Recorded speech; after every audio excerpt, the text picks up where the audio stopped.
Now, Ingrid Lowe from the Association for Responsible Alcohol Use joins us this morning to talk about a very interesting campaign. Very interesting. Ingrid, good morning.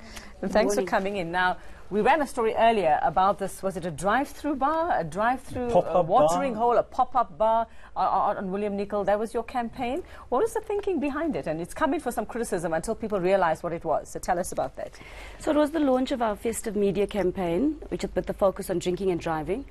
You know, we've been at it for over 2 decades, and we see all the campaigns. You know, we hear that don't drink and drive, don't drive and drink, and it's become wallpaper. So we decided that we wanted to do it in a different way, that we wanted to launch our campaign in a bold way.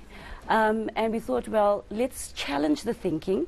You know, a lot of people think that it's actually cool to drink and drive when it's not. So let's put it in their faces. And so we created this concept of a drive-through pop-up bar.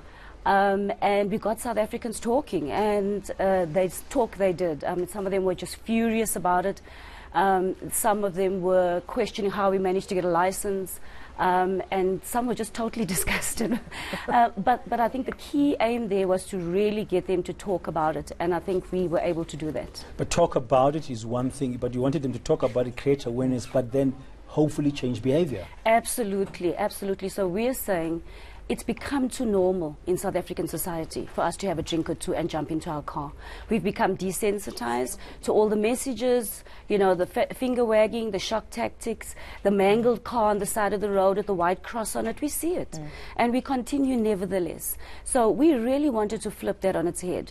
And we said, well, actually, if you think that a pop-up bar is not right, if you think it's absolutely, it's illegal, it's incorrect, it's just not acceptable, why do you think it's okay to have a drink, whether it's at a restaurant or a pop-up bar, and still jump into your car? We're saying, and our message is very clear, even if you're having one drink, rethink, don't drink and drive. Okay, well, so you think people got it? Do you reckon that they got it? I think at the end of the day. I think we landed the message, because when we went back and revealed that it actually wasn't a pop-up bar and that this was just the launch of a festive media campaign, the responses were like, relief. So there was no real alcohol there? No, absolutely not. It was all not. water? It was water. Okay. It was water. Okay. We did have people arrive wanting to actually enjoy, you know, the festivities with us, yes. You'll have the odd one too. Now, is it a once-off kind of thing? You said it's a media campaign. What else is the industry, your association, going to be busy with to make sure that there is responsible alcohol use? So this was just the launch, and this again was to create the awareness and to trigger conversation around that. We want to continue the conversation, because we believe that South Africans are only going to make the right choices when they choose to do the right thing. So this was really to get the conversation going. It's underpinned by a core message that goes on multi-media platforms. We're big in out of home, because we believe that at this time of the year, South Africans travel home. They spend time with family. So we're going big in outdoor, we're in radio in all the official languages, we're in transit TV, we're in washrooms, we're in taverns, we're in all the social media platforms, but we've taken it a step further this year. We want to meet South Africans where they are. So we're using Spotify, we're using Deezer, we're using Waze, because we're saying very clearly, South Africa, it's no longer cool to drink and drive. Even if you're having one drink, rethink, don't drive.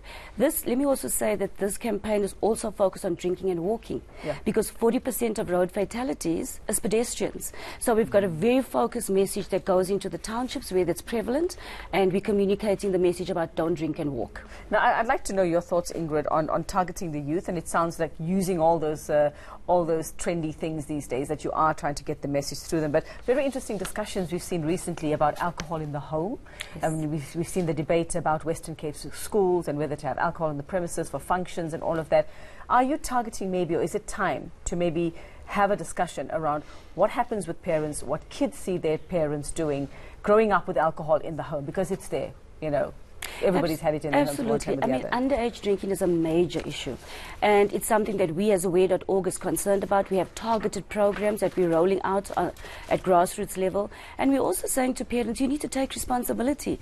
I have a home that's got a fridge in the entertainment area that's got alcohol in, but we have had these conversations with our kids. Okay, they're much older now, and alcohol doesn't even interest them in the least. So every parent needs to take that responsibility. You need to have conversations with your kids. We clear, though, as an industry, that if you're under 18, it's absolutely no to drinking. Our campaign is targeted at that over 18, that young adult, that professional, that's working, that has that disposable income, that goes out to networking functions, that's out having drinks, socializing. Now, Ingrid, before you go, we're just out of time now, and above now, our producer is going to be upset with me, but I just had a thought here. What does your industry association say? Could the banning of advertising of alcohol assist? Because you watch TV, it all looks glamorous, you got young people dancing, you got these beautiful models, people say, why it's cool to drink. How about banning advertising? Dan, we've taken an approach where we're talking to government. We've had open dialogues with government. I'm not sure if you've noticed, we know that every second ad is a liquor ad on TV. But there's a step change. There's been a complete shift in the way they're telling the story. We're no longer doing the lifestyle, aspirational, because that's what government feels also attracts the youth and makes it more interesting, because if I'm a rapper, wannabe, and I see so-and-so with this brand of liquor, maybe if I drink it, then I can become that. So we've changed that completely. We have an internal code of communication which all liquor companies adhere to. We're the custodians of that code, aware.org, and it's the commitment of the industry to market in a socially responsible way. But on top of that, we're now talking to government next year. 2019 is going to be a big year for us. What we're doing is we're looking at creating a system where when any young person walks into any liquor establishment, whether it's a restaurant, a bar, a pub, they will be asked to produce their ID. Okay. So this is we're having ongoing discussions with government.